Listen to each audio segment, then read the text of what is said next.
learning to be silent. Once upon a time, in a distant Zen monastery high in the mountains, 3 young monks sought to learn the art of Zen. They had been practicing for years under the guidance of their master, but they still struggled to find true inner peace. The more they talked and debated Zen philosophy, the further enlightenment seemed.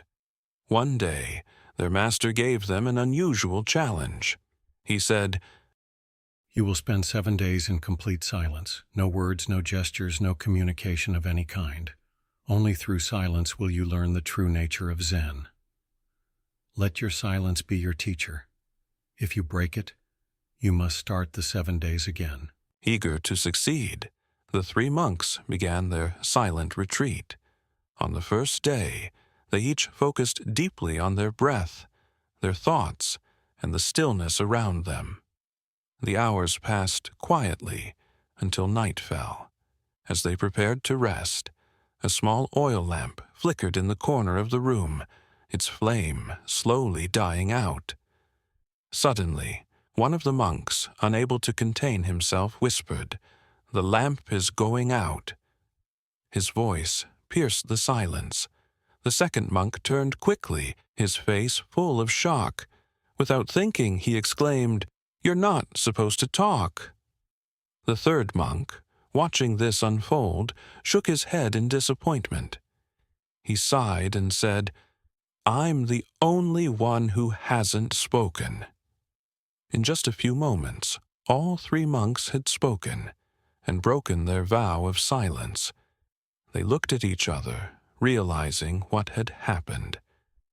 They had each been so quick to point out the mistake of the other that they didn't notice their own. In their eagerness to uphold the rules, they had missed the point of the silence altogether. True silence is not just the absence of words, but the quieting of the mind. When you learn to be silent within, even 1,000 words cannot disturb your peace. The monks understood their lesson. It wasn't enough to simply stop speaking. They needed to quiet their inner voices, the judgments, and the ego that constantly spoke within them. In the days that followed, the monks approached their silence with renewed dedication. It was no longer about obeying a rule, but about finding stillness in their minds and hearts. And in that stillness, they began to glimpse the true essence of Zen. This Zen story reminds us that silence is not just the absence of sound. It is the practice of quieting our thoughts, our judgments, and our need to react. Only then can we truly experience peace and clarity in our lives. Thank you for watching. If this story helped bring a moment of peace to your day, don't forget to like, share, and subscribe for more Zen wisdom. The Gates of Paradise. Long ago, in Japan, there was a great samurai, a warrior of immense strength and skill. He had fought many battles, wielded his sword with unmatched precision, and had become feared and respected throughout the land. But despite his victories, something troubled him. He had conquered many enemies, yet he could not conquer his own mind. Questions about life and death, heaven and hell, tormented his soul. So, one day, he set out on a journey to find the wise Zen master, Hakuin. "Master, I have fought many battles and faced death countless times, but one thing still eludes me.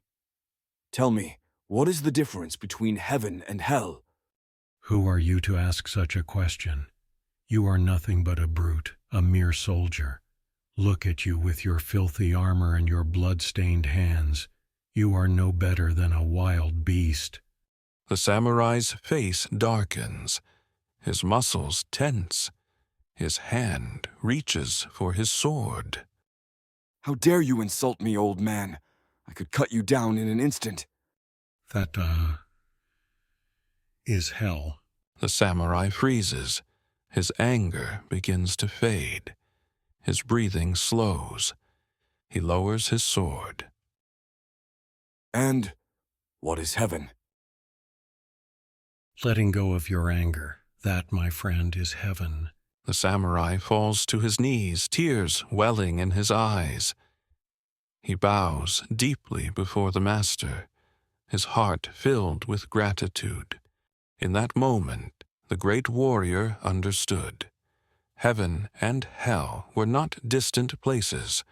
They existed within him, within his choices, within his own heart. And so, dear listener, the next time anger rises within you, remember, heaven and hell are not places we go to. They are states of mind we create.